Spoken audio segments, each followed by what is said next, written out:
having you on ours it's nice to be on. Nice to see you finally get this show up and running. You've been talking about it for quite some time, so it's nice to finally see it actually becoming a I've thing. almost said I've been talking about this show for probably about a year, roughly. Too fucking long. Yeah, Too long. probably about so Remy, you've got about 7 or so minutes to get your All point right. across.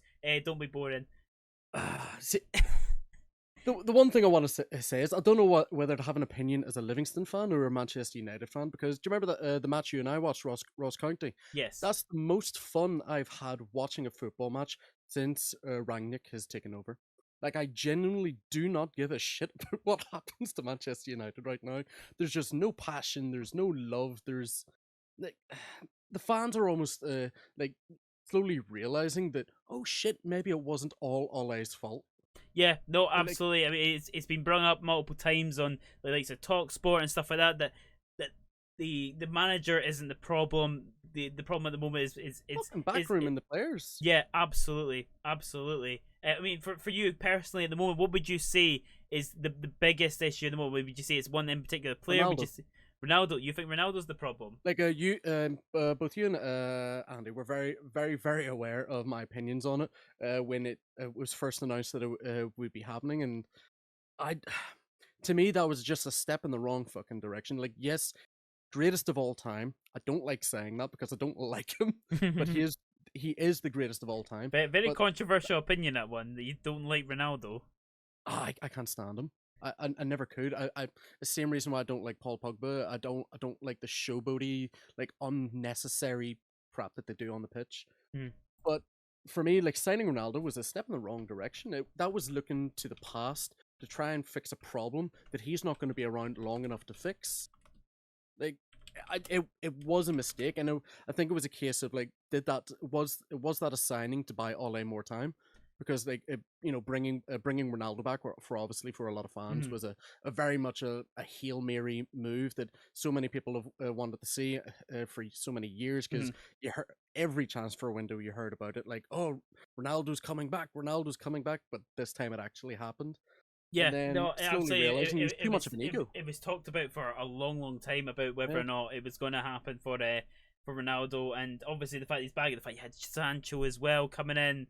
Mm. There was a lot of excitement. I mean, let's face it, a lot of people, including myself, said the likes of United they could win the league.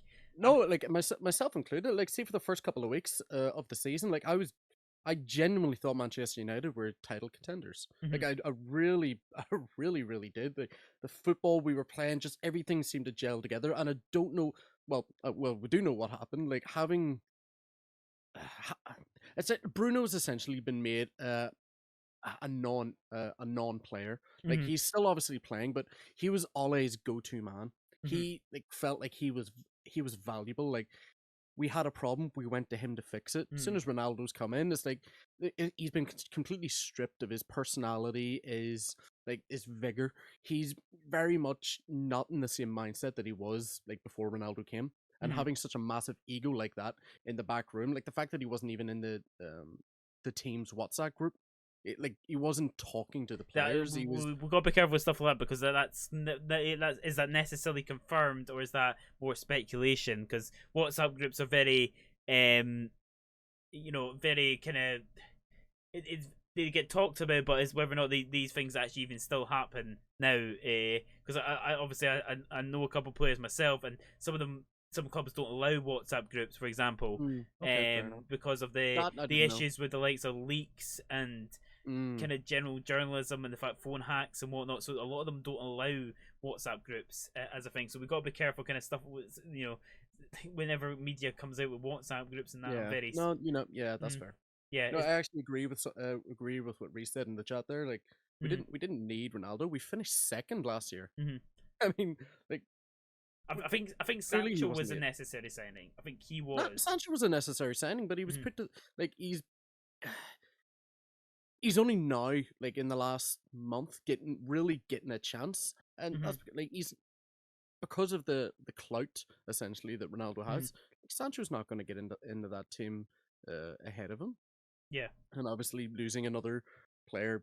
Controversial means I'm not going to bring it up because I don't know how the controversy is taken on the show, so I won't We bring it are a up. media platform at the same time. It's the same as the news. You feel free to speak your mind on this one. I genuinely think Sancho was only getting a shout because of what came out with Greenwood. That is a very hard one to say because Well, I he's feel been like getting in the maybe team. I get maybe where you're coming from because maybe the pressure that Sancho was feeling is maybe Mm, lifted a bit because he knows now he can make a mistake and he probably can still keep his spot now because yeah. Greenwood's not at his back. So that I kind of get. I kind of get maybe your point on that one. Mm. Um,